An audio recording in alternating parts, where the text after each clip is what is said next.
Today we're sharing our Thanksgiving special where we make a big Thanksgiving meal in our small kitchen.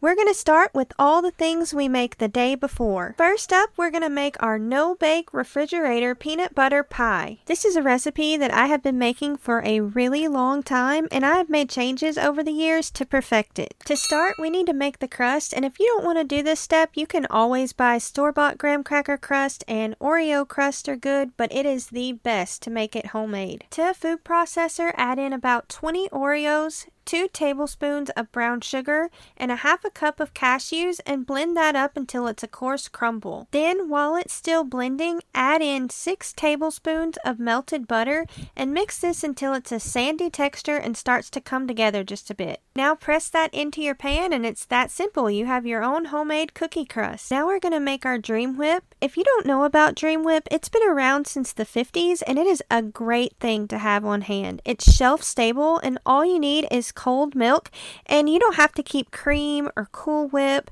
Sometimes around the holidays you can't find Cool Whip, so Dream Whip is a good thing to have, and you can even use this with vegan milks like almond, soy, or oat milk. You also just need a little bit of vanilla to make the Dream Whip, and we like this Mexican vanilla. We get it locally, but you can also find it on Amazon. Add the package and whip it up for a few minutes until you have stiff peaks, and it's that simple. If you don't want to use Dream Whip, or if you can't find it, you can always use Stabilized whipped cream. I have a video showing how to do that, or you can use Cool Whip. Once it's made, just put it in a bowl and set it aside while you make the rest of your peanut butter pie. To make the filling, you need an 8-ounce block of cream cheese and a half a cup of peanut butter. And I suggest trying the natural peanut butter. It makes it taste so much better. And then add a cup of powdered sugar. Some people use white sugar with this, but it gives it a grainy texture, and if you use the powdered sugar, it makes it nice and smooth. Mix that together until it's well incorporated and add in your Dream Whip or Cool Whip or Stabilized whipped cream and mix that in. You can fold this in, but I always have problems with spots of cream and it not being mixed well, so I usually mix it in, but this last time I made it, I used the whip attachment and it turned out super smooth. Add this to the top of your pie crust and smooth it out until it's nice and even. Now comes the fun part. You get to decorate it. You can use chocolate chips or Reese's Pieces. Just let your imagination go wild. One of our children really enjoys doing this, and they're also the editor and work so very hard and are a major part of this channel, so be sure and like, comment, and subscribe to give them some support. Every time I make this and take this to something, it is always a hit, and we hope that y'all enjoy this as well. Up next is Robert's Cranberry Bliss recipe. He had wanted to recreate a dessert he remembered from when he was a kid that they put in the TV dinners, and they stopped putting it in there and went to just plain cranberry sauce. And after we perfected our cranberry sauce, we decided to make this, and this is exactly the same as he remembered. Start by dicing the apple into 1/4 inch by 1 inch strips and toss that in lemon juice to prevent browning. And we like to use the Honey Crisp apples. We think they have the best flavor and suggest those, but if you can't find those, you can use other types of apples too. Rinse 1 full bag of cranberries and remove any debris or bad berries. While the cranberries are draining, add 1 cup of water, 1½ cups of white sugar, and 1/4 cup of brown sugar, and mix all that together. Bring that to a boil for 1 to 2 minutes until it starts to clear up. Then add the apples with the juice and the cranberries and return that to a boil. Reduce the heat and simmer for 20 minutes, stirring frequently. And the cranberries will start popping in the pan. That's completely normal. After about 15 minutes, if a few cranberries haven't popped, help them out by pushing on them with the spoon and they will pop. Cranberries are one of the healthiest, most nutritious, and vitamin-dense foods on the planet, and you can only buy them for a few months out of the year, so be sure and stock up. Put this in a dish to cool while you prep your graham crackers. To a food processor, add in 1 sleeve of graham crackers and mix that up until it crumbles.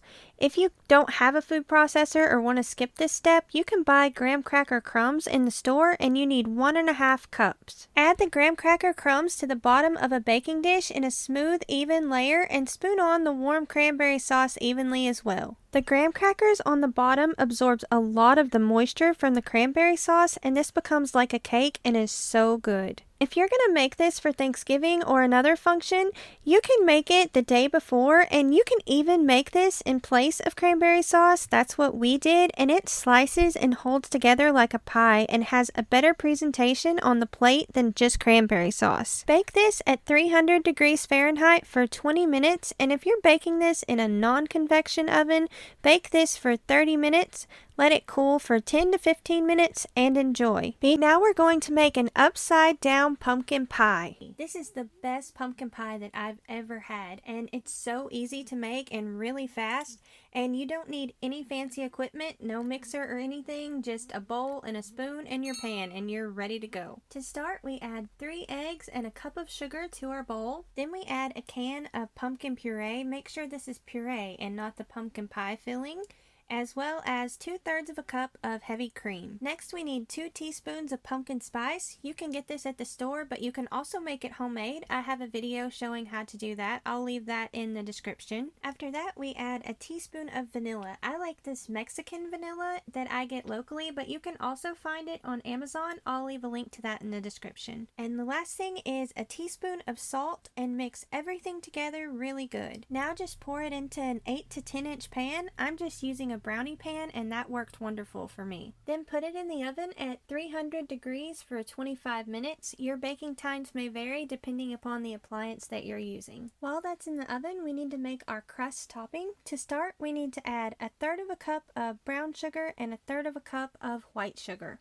Then we're going to add a teaspoon of pumpkin spice as well as a 1/2 teaspoon of salt. Then we add 1.5 cups of all-purpose flour and mix all that together until it's well incorporated. After that, we're going to add a stick of softened butter. I like to cut mine up a little bit to make it easier to mix in. Now we just need to cut the butter into the flour mixture. What I do is I take my little slices of butter and I kind of mash it in between my fingers in with the flour, and you want to do that until you have a coarse crumble and there's like no bits of flour left. Everything's like a crumbly mixture. I think a lot of people don't like pumpkin pie because they're used to the store-bought pies that are not made to taste good, and they're just made to last on the shelf for a month while they're trying to sell it to you. I was like that. I don't like store-bought pies, and I had tried making a few homemade pies and they were just okay, but this is great. I've already made this several times already just this year, so it's really good. After the pie is cooked, we add the crust topping. I do it this way because the first time I ever made it, I added this to the top and then baked it for the entire time, and the topping became little rocks. So I do it this way and it comes out absolutely perfect. It's just this nice crust topping and it is so delicious. Then we just put that back in the oven at 300 degrees for 15 minutes. After it's cooled, since this is an upside down pie, I find it's best to serve it with a spoon instead of a pie server. And if you top it with whipped cream, I have a recipe showing how to make stabilized whipped cream. It is the absolute best thing ever. And here is our favorite chocolate pie recipe. To start, we need to make the crust. You can use a regular pie crust, but we're going to make a graham cracker crust, and we're going to make that homemade. But if you don't want to make any of the crust, you can always just buy that store-bought. This is so easy to make. All you need is a sleeve of graham crackers and 1/3 of a cup of sugar, and mix that together and make little crumbles. And then all you need is 6 tablespoons of melted butter that you pour in while the food processor is on, and then it'll start to come together, and that's it. You have your pie crust. Just press it down into your pie pan. We're going to be making smaller pies using a silicone cupcake pan, and we're also going to make a smaller pie. Now all we got to do is just add the crust in and be sure and push it down so everything holds together. Now we're going to make the filling. To a pan on medium to medium-high heat, add in 2 cups of milk and get that very hot but not boiling. Then to a bowl, we're going to mix in all of our dry ingredients. We're going to start with 1 1/4 cups of sugar, a 1/4 cup of cornstarch, and a 1/4 teaspoon of salt. Now add in 9 tablespoons of cocoa, and I suggest staying away from Hershey's and using a more high quality cocoa like Ghirardelli. The Dutch cocoa really does make a big difference. Now whisk all your dry ingredients, making sure it's all well incorporated, and also make sure there are no lumps. Gradually add in 1 cup of cold milk to your dry ingredients and whisk that in, making sure it's well incorporated. Then add 4 egg yolks that have been beaten and mix that in. Now whisk the chocolate mixture into the hot milk and turn it up to medium-high heat and cook this until it gets thick like pudding. You want to be sure and stir this constantly so nothing burns. I never used to like chocolate pie until this recipe, and my family says this is the best chocolate pie that they've ever had. Once your mixture is really thick like pudding, take it off the heat and add in 6 tablespoons of butter and 1½ teaspoons of vanilla. We like this Mexican vanilla. We get it locally, but you can also find it on Amazon. Now pour this over your crust, let it come to room temperature, and then put it in the fridge to cool. We hope you enjoy this recipe as much as we do. Now let's make some stabilized whipped cream to top all these delicious sweets. The first thing we need to do is take the bowl, the whip, and the whipping cream and put that in the freezer for about 30 minutes. Get it really good and cold, but not frozen. Then we need to get a small bowl and put a tablespoon of really cold water in it, and then we add a teaspoon of unflavored gelatin and just mix that up and let that sit for about 5 minutes. While that's sitting to our chilled bowl, we're going to add 2 cups of that really cold cream, as well as ½ cup of powdered sugar and a teaspoon of vanilla. And we're going to mix that on high until we get stiff peaks. You don't have to have a stand mixer to do this. You can do this with a hand mixer as well. For me, this whipped cream is cheaper, it tastes better, and it doesn't melt like the canned whipped cream. This is also so much better than Cool Whip.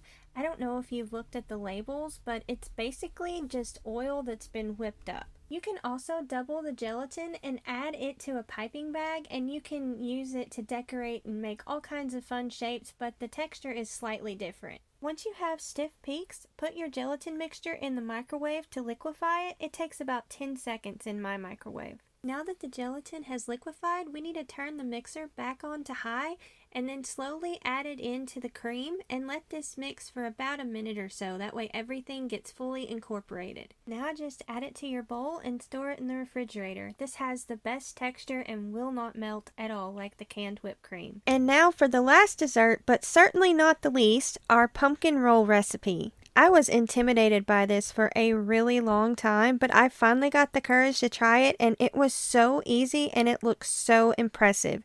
It definitely has the wow factor in both the presentation and the flavor. To start, we're going to mix all of our dry ingredients together. We need 3/4 cup of flour, a teaspoon of salt, a teaspoon of baking powder, and 3½ teaspoons of pumpkin spice. I have a video showing how to make that homemade if you'd like to check that out. Now to a mixing bowl, we're going to add 3 eggs and 1 cup of sugar, and we're going to beat that until it's really thick. Mine took about 1 to 2 minutes. Now that that's nice and thick, we're going to mix in 2/3 cup of pumpkin puree as well as a teaspoon of lemon juice. Then add in the dry ingredients and fold them in. I used the mixer on really low for just a few seconds and then folded it in the rest of the way. Now line your jelly roll pan with foil and grease it. I find it's best to use a silicone brush and get up on the sides because that's where mine like to stick the most.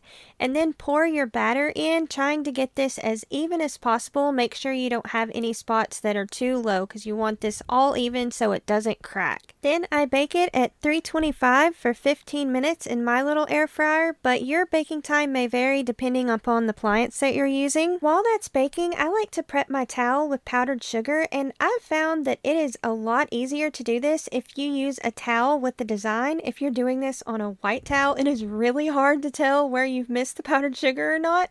So I do it this way and just cover up the design with the powdered sugar, and I end up using about a ½ cup. Now the cake is done. To test this, you want to press on it, and if it springs back when you touch it, you know that it's done. Immediately turn the cake out onto the towel and carefully peel off the paper.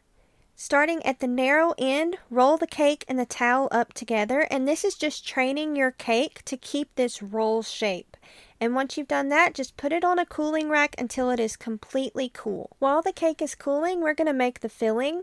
We need to take a block of cream cheese and 4 tablespoons of butter, and using the whisk attachment, whisk that up until it's really smooth. I like to scrape the sides and add a teaspoon of vanilla, a pinch of salt, and 1.5 cups of powdered sugar.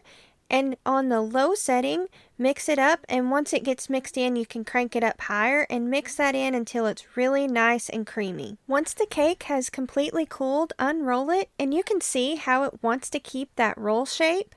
Now add in your filling, and I like to put more filling towards that first roll, and I keep about a 1/2 inch from the other end, and don't put filling there, because if you put filling there, it'll just be too much and ooze out everywhere and be a big mess. Once you have a nice thick layer of filling, roll it back up and place it on the serving dish, and if you want, you can cut the ends off to make it look even nicer. If yours happens to crack or something like that, it's fine. You'll learn as you go and get better each time you make it, and even if that happens, it still tastes amazing. If you have a gathering or function that you need to take a dessert to, consider taking this, especially when people ask and you can say that you made it. People are blown away because it looks so nice, and this also stays fresh for days and goes great with a glass of coffee, tea, or milk. We hope y'all enjoy this recipe as much as we do. And now for our sides. Robert wanted me to share his super easy cranberry sauce recipe. Start by dicing the apples into 1/4 inch by 1 inch strips and toss them in the lemon juice to prevent browning. We like to use Honeycrisp apples. They have the best flavor, but if you can't find those, you could use other types of apples instead. This adds a layer of flavor and texture that you don't get with just plain cranberry sauce, and the pectin in the apples help it gel even more. If you've never made cranberry sauce because it sounds intimidating, it's super easy and you'll never go back. Then rinse 1 full 12-ounce bag of fresh or frozen cranberries, removing any debris or bad berries. While the cranberries are draining, to a pan add 1 cup of water, 1.5 cups of sugar, and 1/4 cup of brown sugar. Bring this to a boil, stirring constantly, and boil it for 1 to 2 minutes until the mixture starts to clear up. Then add the apples with the juice and the cranberries. Return this to a boil, reduce the heat, and simmer for 20 minutes, stirring frequently. The cranberries will start popping in the pan. Don't worry, that is completely normal. After about 15 minutes, a few cranberries may not have popped. Help them out by pushing on it with a spoon, and then they'll pop. Cranberries are one of the healthiest, most nutritious, and vitamin-dense foods on the planet, and they're only available a few months out of the year, but they freeze well, so be sure and stock up on them. This is not too tart. Most recipes are a lot more tart. This is more like a dessert than a relish. And you can make this ahead of time. It freezes really well and it doesn't melt like the canned cranberry sauce. Then pour it in your serving dish and put it in the fridge to cool. Now we're going to prepare all the things we make the day of Thanksgiving. For breakfast, I like to make something special but easy, and this year we're going to make orange cranberry cinnamon rolls shaped like pumpkins. You wouldn't think that something so simple would make such a big difference, but it really does. All you need for this recipe is a package of craisins and orange cinnamon rolls. You can use plain cinnamon rolls, but the orange and cranberry flavors play really well together. Yours shouldn't be like mine. They didn't get cut all the way, and I had to tear them and cut them apart. Have y'all noticed that the quality on everything has been horrible the past few years? Drop me a comment down below and let me know if y'all are experiencing the same thing and what products you've noticed it with. Then press the cranberries into the cinnamon rolls and use as many as you like. You can do this step if you want. You don't have to. It makes it look more fancy and homemade. I'm just using string and wrapping it around, so when it bakes, it restricts the dough and makes it look like a pumpkin. I'm using food safe cotton twine. I got it at Walmart and it cost only a few dollars, and you get 300 feet of it, so you have enough basically for your lifetime, and it's really handy to tie up chickens or turkeys, so it's a really good thing to have around. Follow the directions on the can. Unless you're using an air fryer like we are, we usually drop the temperature by 100 degrees and then cut the time in half, and that's usually about right for us. Once they're all done, carefully take the twine off, top with the icing, and serve warm. I hope y'all enjoy this hack. And now on to our bread for the meal, our fluffy southern biscuits. These are so light and fluffy, and they have the flavor of a biscuit, but they are fluffy like a roll. To start, we're going to take 1/4 cup of water and add in a tablespoon of yeast and set that aside. Then we need to mix up our dry ingredients. We need 2½ cups of flour, a teaspoon of baking powder, 1/2 teaspoon of baking soda, a teaspoon of salt, and 3 tablespoons of sugar, and mix that up really good. Now we need to cut in a stick of butter, and I like to cut mine up into smaller pieces, and then I take those pieces and mash them into the flour mixture, and do this until all your flour mixture is a crumbly texture. Last year I went on a quest to find the best roll recipe, and we tried at least 50 recipes. I'm not even kidding, and ended up with our top 3. So this year I wanted to find the best biscuit recipe, and this was our favorite. In fact, we like this so much that this has been our go-to bread recipe. After your flour mixture is all crumbly, add in your yeast and water mixture and add in a cup of buttermilk, or you can use a cup of milk with a tablespoon of vinegar or lemon juice, and we actually prefer that better than real buttermilk. Mix all that until it's well incorporated, and then cover it and put it in a warm place to rise until it's doubled in size. Once your dough has doubled in size, it's going to be very sticky, so scrape it out into a well-floured countertop and knead it 4 to 6 times. I like my bun recipe to be really sticky, so I tried to do this without adding the extra flour, and they were really flat and crumbly, and it didn't turn out nearly as well. Roll them out and cut them with the biscuit cutter. If you don't have a biscuit cutter, you can always use a cup or something like that. Then place them on a greased pan and let them rise in a warm spot for about 30 minutes. When they finish their second rise, I bake mine in my air fryer convection oven at 300 degrees for 7 minutes. And then I turn mine and bake it for another 7 minutes. Your baking time may vary depending upon the appliance that you're using. We hope y'all enjoy this recipe as much as we do. Next up is our holiday potato recipe. They are so rich and flavorful, and they're smoother and silkier than just plain potatoes. The first thing we need to do is peel and cube 2½ pounds of potatoes. I'm using russet potatoes, but this would be even better with Yukon Gold potatoes. Now we need to bring them to a boil. Once they've come to a boil, we need to cook them for 15 to 20 minutes until they're fork tender. Once they're fork tender, carefully drain them. While that's draining, to the mixer we're going to add a stick of butter, 4 ounces of cream cheese, 1/4 cup of milk, 1/2 cup of heavy cream, and we like to use 2 to 3 teaspoons of salt and 3/4 teaspoon of pepper, but you do that to your taste. Mix this until everything is well incorporated, then add it to your pan to keep warm or add it to your serving dish. We hope you enjoy this recipe as much as we do. Now it's time for our cheese sauce recipe. This is so good. I haven't bought boxed mac and cheese since I started making this, and it also takes about the same amount of time to make. To start, we need to put our pot of water on high to boil for the noodles. If you're making the cheese sauce for the broccoli, we need to get that steaming. You can do this on the stovetop in a pan with a steamer basket, or you can use an electric steamer. These are really handy in the holiday seasons when your stovetop is all full. You can just put it on the counter and cook it that way, and you can find these at garage sales or thrift stores or auctions all the time, and they're not very expensive, just a few dollars. And mine takes about 20 minutes to cook. Now to make the sauce, we need to melt 3 tablespoons of butter in a pan on medium-high and get it really hot but not smoking. Then whisk in 3 tablespoons of flour and whisk that the whole time while it's cooking for a minute. Now whisk in 2 cups of milk and cook that for about 10 minutes or until it's thickened, and you want to stir this pretty frequently so nothing burns. This recipe is really versatile. You can turn it into a complete meal by adding canned chicken or imitation crab meat. That's my favorite way, or you can even add ground beef and make it like hamburger helper. You can also add extra things that you have in your fridge that need to be used up, like I've added more cream cheese to it and also added like the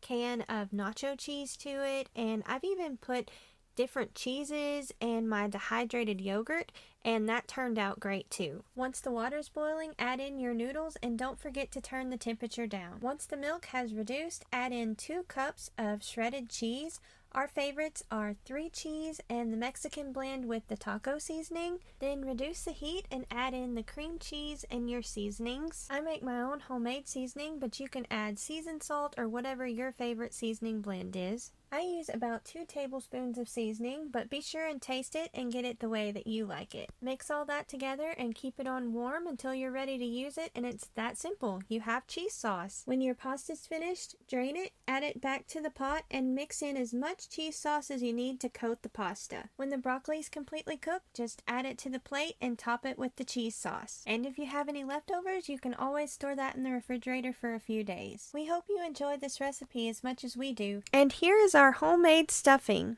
This is super easy to make. It's just as easy as the box stuffing, and it tastes even better. To start, we need 6 ounces of dehydrated bread. That works out to about 4 cups. And I just used my pretzel bun recipe and then cut that up into 1-inch cubes and put that on the dehydrator at 120 degrees for 4 hours. You can use French bread. I've even heard of people using sandwich bread. You just want to use a fluffy, light, and airy bread, not something that's super dense. And if you don't have a dehydrator, you can always just cut it up into the cubes and put it in the oven and cook it on a really low temperature for a few hours. You just have to check on it and see what works for you. And we really like to cut ours up into like the 1-inch cubes. We like the bigger pieces a lot better than the tiny pieces that you get in the box mix. Then we need to add 1/4 cup of apple juice. You can use regular apple juice, but it is the best with Honeycrisp apple juice. And then we need to add 1¼ cups of water. Then add this to your pan and cook on medium-high heat and add 3 tablespoons of craisins. Now we need to add our seasonings. We add 4 teaspoons of chicken bouillon, a teaspoon of poultry seasoning, a 1/2 teaspoon of parsley, and 2 to 3 teaspoons of brown sugar. We also need to add 1/4 cup of butter. Keep in mind you can tailor this to how you like it. For example, we don't like celery, and that's something that they always have in the box mix, so if there's something in there that you don't like, you can just make it however you do like it. You can replace the bouillon and water with broth from your turkey, or to make this vegan, you can use vegetable bouillon and replace the butter with margarine. Also, if you like dressing, you could make this with dehydrated cornbread. To make this even easier, you could add all of your dry ingredients to a jar or baggie, and then you have your own jar mix just sitting on the shelf, and all you have to do is just get your liquid to a boil and then dump that in, and it's just as easy as the box mix. Once the mixture has come up to a boil, add in your bread and mix it in really good, making sure all your bread is coated. Take it off the heat and add your lid and let that sit for 10 minutes. Once it's been 10 minutes, just stir it up, add it to your serving dish, and this was just as good the next day as the first. We hope you enjoy this recipe as much as we do. Now it's time for the main dishes. Up first is our homemade tofurkey. This is so easy to make, and it's really fast too. This took me less than 10 minutes. The first thing we need to do is bring 1½ cups of water to a boil. While that's heating up, to a measuring cup, we're going to add 1 cup of water and 1 cup of bean flour. Our favorite is the red lentils, but you can add whatever kind you like. Now we're going to add some seasoning. Since this is for Thanksgiving, we're going to add 1¼ teaspoons of poultry seasoning and a teaspoon of smoked paprika. If y'all have not tried smoked paprika, I suggest it. It really does up the level of your food. It is a game changer. And then we're going to add 3 tablespoons of maple syrup and mix that all up until it's well incorporated. When the waters come up to a boil, we're going to add 3 teaspoons of bouillon. We like to use the Better Than Bouillon vegetable base. Mix that in until it's dissolved. While you're whisking, pour in the bean flour mixture. After that, I like to turn this down to about medium, so that way it doesn't get too crazy, and you need to use your whisk and stir this the whole entire time. This tastes so much better than the store-bought tofus, and you don't have any of the preservatives that they have, and you know exactly what's going in it. You just have really simple ingredients. This is also a lot easier and a whole lot faster to make than seitan. If you have someone coming to your Thanksgiving gathering that's vegan, this is something nice that you can make that would be really special for them. This is also kid and picky eater approved. Once the mixture gets really thick and really hard to stir, it starts to form together, and now it's time to add it to the mold. I'm using a bundt pan here, but before I put it in, I like to grease it with some oil and then add it in. You could use a bundt pan, or you can find silicone molds. They have so many neat designs out there nowadays, so you can be really creative if you want. Then I just let mine come to room temperature, and then I put it in the refrigerator for at least 4 hours, or you can do overnight. Then you can reheat it in the pan it's in,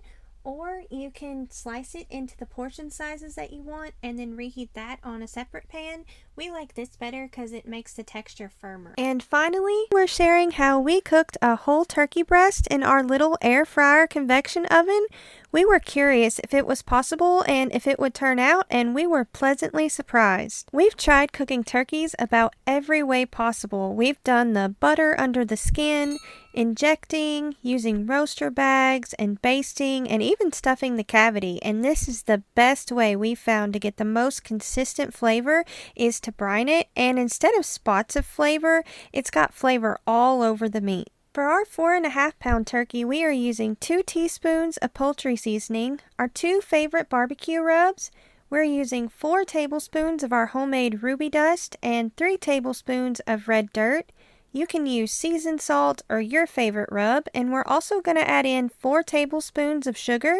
And if you want a Cajun flavor, you can use Tony Chachere's. Whatever you use, make sure it's really heavily seasoned. Don't worry about using too much. It won't ruin your meat. The meat is only going to absorb so much. Pour some of the water in and mix all of your seasonings well, and add the turkey breast side down. And if it's not all the way thawed, it will be fine.